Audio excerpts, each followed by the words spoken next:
Du coup aujourd'hui donc on va voir un petit peu la banlist en général, donc qu'est-ce qu'elle apporte, qu'est-ce qu'elle a changé dans le jeu. Et ensuite on va venir voir du coup l'amélioration et du coup les changements dans la méta. On va faire une petite tier list ensemble. Allez c'est parti. Donc on a 3 cartes bannies, on va avoir Union Carrière, Zexal et surtout enfin VFD, alias Trucking of All Calamity qui est enfin banni. Ça fait du bien parce que le win rate de VFD, notamment dans Virtual World, était juste de 90%, donc il était juste en fait... en gros t'invoquais VFD, t'avais win. Donc genre vraiment ça me manquait, c'était vraiment un élément qu'il fallait absolument retirer du jeu, qui n'était pas sain pour le jeu. C'est que ça vient en complément avec les nouveaux decks qui étaient sortis un petit peu autour de tout ça, et qui venaient justement un petit peu imposer leur jeu, notamment tout ce qui était moteur numéro, etc. De là on a également une carrière qui venait faire un gros soutien pas Data, à Drytron, et on rebondit tout de suite du coup avec l'émission de Bentana 1. Bentana 1, je trouve que ça fait un peu beaucoup. Je pense que 2 aurait été suffisant. À 1, le deck n'est pas mort, surtout qu'en plus il aura du support au niveau donc, du prochain booster. Donc le deck n'est pas mort, le deck est encore jouable. On a un événement qui se déroule demain, c'est pour ça que je voulais vite vous tourner la vidéo. On va avoir donc le LCS 11 qui va se jouer du coup avec la nouvelle banlist ce week-end. Donc tout le monde aura à peu près 2-3 jours pour préparer. Ça va être assez sportif, on va dire. Et dernier petit changement au niveau de la banlist, donc on a la lock extra deck du coup Dragon Buster Destruction Sword qui revient à 3. On va en parler juste après. Firewall qui sera pas légal tant que l'errata sera pas sorti, c'est très important à savoir. Bardiche bien sûr, qui peut passer à 3, aucun problème. Duel Oren, Minister, aucun problème. Pareil, ce sont des cartes fer, aucun souci. Rank Up Argent Chaos Force qui était joué avec Béatrice qui faisait avant Zexal, on peut plus le faire donc du coup c'est faire. Et Tricken Return à 3. Donc ici donc on a toutes les cartes, je vais vous mettre un petit peu donc les différentes cartes bien sûr, donc la Chaos Force, Trucking Return, VFD bien évidemment, Zexal, Union Carrière, Firewall qui reviendra, je répète, après son errata et pas avant, Bardiche, Ignister, Duel Oren, et voilà. Ça c'était vraiment pour la banlist. Qu'est-ce que ça change? Ça change surtout que Datascape, donc Virtual World, ne sera plus le meilleur deck de très loin, qui avait un win rate juste incroyable en étant go first et go second. Juste VFD en tant que win condition était juste trop fort, trop abusé. Et quand tu rentres dans un événement, tu voulais pas juste jouer au dé ou juste jouer avec des entraps. Tu voulais accepter qu'en étant go second, tu puisses jouer Yu-Gi-Oh! Comme quand deux decks contrôle s'affrontent. En manque à la banlist, je pense que Eldish aurait également pu prendre un hit. Parce que ici, le problème de Eldish, bah, c'est que on va prendre une decklist Eldish classique. Parce que j'ai Eldish Zodiac, je l'ai préparé un petit peu. Un truc classique, hein. C'est pas une decklist hyper optimisée, juste j'ai mis ça avant comme ça pouvait se jouer. Y a rien qui était touché en fait là-dedans. Donc tout est libre, tout est jouable, et clairement ça va poser un problème.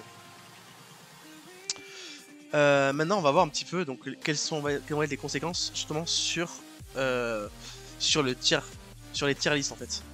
Donc là je vous ai mis donc un petit panel de decks, il y a des decks méta, des decks qui vont être tier 1 qui vont vraiment dominer, des decks un petit peu en dessous, on va faire ça un petit peu ensemble. Pour commencer, donc on va parler justement de decks qui pour moi seront les 3 decks les plus dominants. Alors pour commencer on va parler de Dragon Link. Dragon Link qui pour moi va être le meilleur deck de la méta, de très très loin. Et en plus Dragon Link a un petit boost. Hein. Il a la destruction, il a la Buster Sword qui revient. Alors, je pense qu'elle va être rejouée. Je pense. J'ai même vu des listes justement de data avec Dragon Buster, donc c'est grave. Et en fait, ce deck là en profite assez facilement grâce à DMZ Dragon justement. Donc, l'ajout de cette carte là justement dans le deck permet d'aller tuto la Buster Sword depuis le cimetière, donc la récupérer exactement. Et en fait, c'est un 2.5 carte combo où en gros il vous faut un accès à Romulus, un accès à Ravin, et après le reste, on part sur les plays classiques et on vient invoquer justement DMZ grâce à LP, et après on joue. Mais tout ça on verra ça plus tard, dans d'autres temps. Ici je lève juste pour vous expliquer un petit peu quels vont être les changements au niveau des decks, et peut-être également des entraps, mais on verra ça à la fin de la vidéo. Donc du coup voilà pourquoi je pense que Dragon Link va être un des principaux concurrents. Qui Dragon Link, grand concurrent, dit justement l'un de ses pires ennemis et qui lui met un petit peu de fil à retordre, c'est Dino. Dino du coup qui pareil n'a pas été touché, hein, Avio Rhythmisk, hein.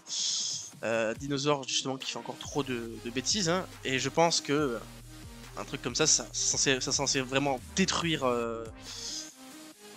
Rocket justement. Et même contre les autres decks de Meta, il va avoir un bon match-up parce que les decks qui seront les premiers ça va être Dragon Link et ce qu'on verra ensuite. Ensuite, un deck qui pour moi n'est pas du tout mort, c'est Datascape. Datascape ici, donc on va mettre une petite decklist, hein, pareil, c'est pas une decklist optimisée, juste donne des idées également. Ouais, par exemple le side c'est pas bon, pas du tout ça. Maintenant qu'on a plus VFD, il va falloir qu'on joue au jeu, il va falloir qu'on fasse des combos propres, qui puissent être cassés, qu'on puisse communiquer avec son adversaire. Pour ça on va avoir besoin de grind évidemment, donc l'engine de grind reste la même, par contre l'engine de combo va s'orienter sur plusieurs axes, et là on va pouvoir voir un petit peu des builds différents, des builds sympas. J'ai entendu pour l'instant, des builds à base de Tzolk'in qui ferait Buster Dragon et un moyen d'aller tuto la Buster Lock. Ça serait vraiment terrible. Ça avec Chuche, ça serait vraiment terrible. Autre chose de très facile à faire également, en 2 cartes combo faciles, c'est Crystal Wing, Dragoon, et plus si affinité comme d'habitude. Ensuite, dans d'autres choses qui font peur par contre dans ce cas-là, c'est le Loop Gotham. Loop Gotham qui va permettre de rip facilement 5 de la main adverse, grâce à Trishula, grâce à Interblatenir, grâce à Gotham qui permet de revenir également grâce à Cloud Castle. Et on a notamment donc Beast of the Pharaoh qui est un très bon ajout au deck pour justement spammer les synchro 9.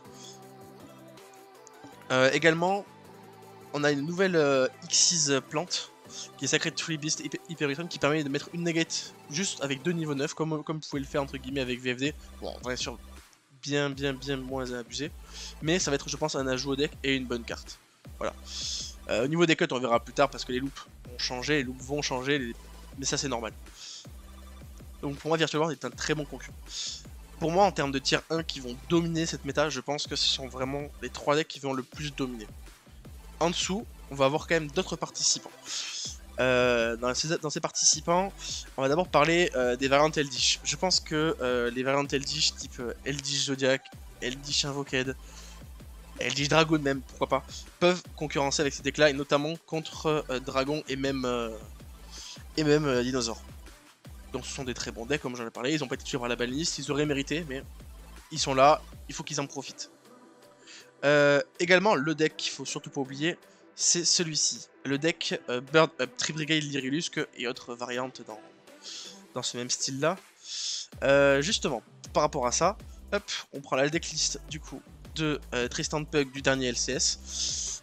Cette decklist là a changé, on a ajouté Kit, une nouvelle carte qui est sortie dans le dernier booster qui permet d'ajouter un peu plus de consistency au deck. Là on voit qu'on a 12 entraps, 13 entraps pardon, un seul Didicro. Tout ça c'est juste pour vous donner voilà, une idée de à quoi va ressembler Bird Up. Donc l'idée de Bird Up c'est je mets des links, je spam, je mets ma link 4 qui fait des dégâts, je mets mon Apollousa, je mets la log extra, je mets le log vent, je mets une negate. Pure possibilité de jeu, avec un des combos très sympa.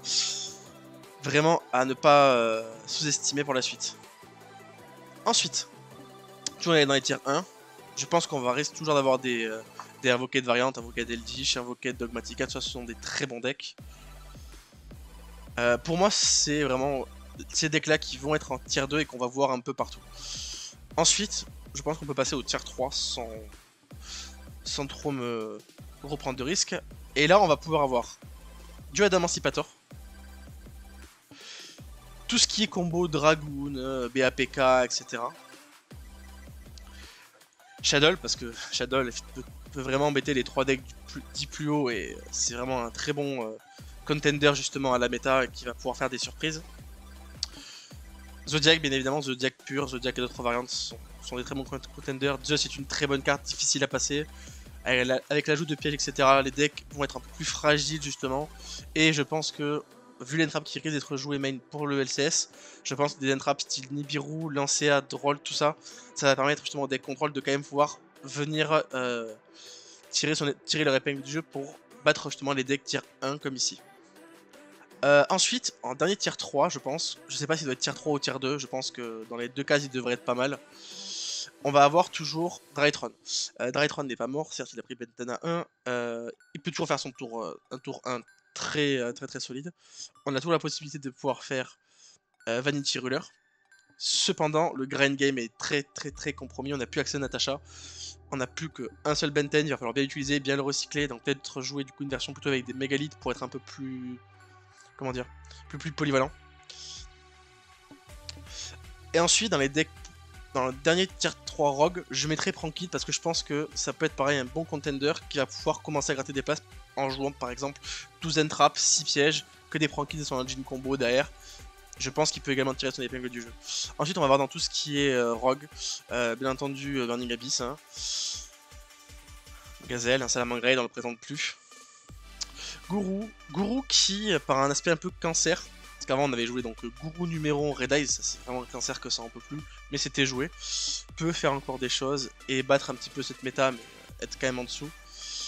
Altergeist qui avait fait des petites percées dans la méta, par-ci par-là dans le ladder DB. Et SAS qui reste toujours un rogue, qui n'a pas eu de engage, qui est revenu, qui n'a pas eu de support en plus. Mais grâce à Mystique, je pense qu'il peut se passer des choses dans la méta.